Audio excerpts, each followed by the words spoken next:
Crusaders. Way back in let's war Crusaders. Kigiga, kigiga, kigiga, kigiga, kigiga, kigiga.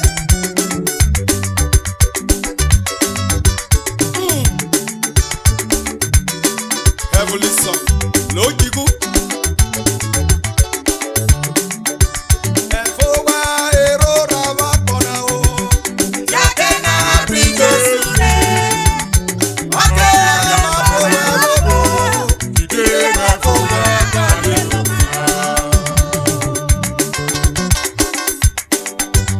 Ecclesiastes 11 verse 9.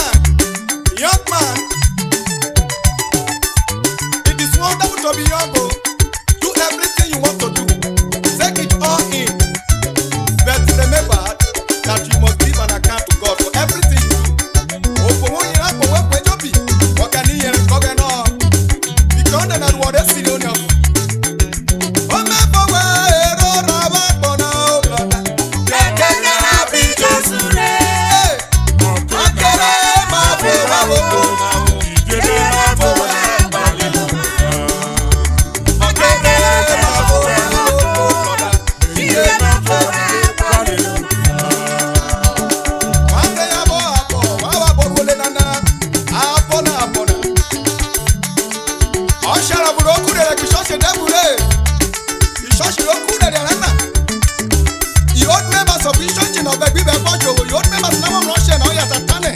The opportunity has come to deal with this man.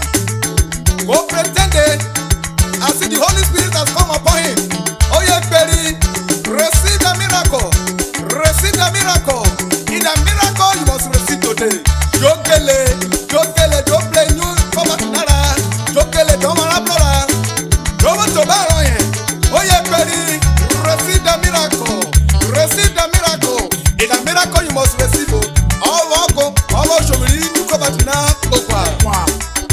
A new Kabatna was able to cope that Sunday. Robert Tuoni, Oyatane, or the West see the benefit and Naboli. I don't know what Gambo Lena, or Egadosa. The Sunday Ribote, a new Kabatana, or Morita, Church. Robert Church, a will not have the answer. To new Kabat pretend that the Holy Spirit has come upon him. Oyata, receive the miracle. Receive the miracle. In the miracle you must receive to do. Jokele, Jawara, Jokara, Jokwe, the old combat in Emana, Robert to buy on you. Oh, yeah, swear, receive the miracle. Our more, Okudamo Kutana, our show me the old neighbors now. What neighbors never show you. What is the meaning of this story? If you don't have the Spirit of God, don't say you have the Spirit of God, no pretenders. Repent.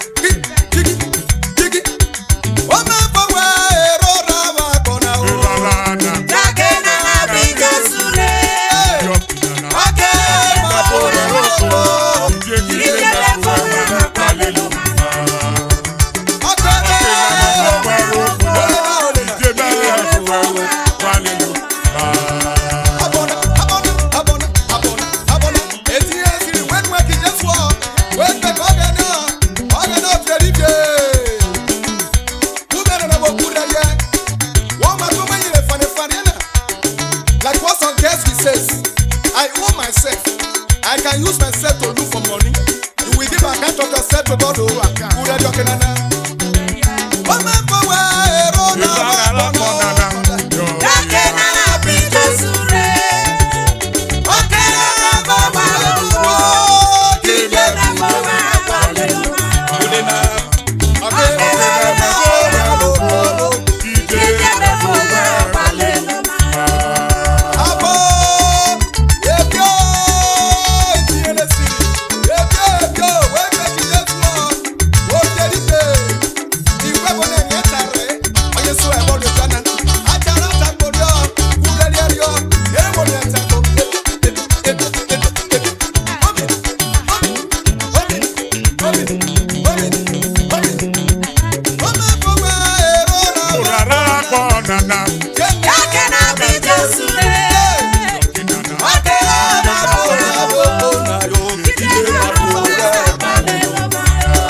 Why are you crying?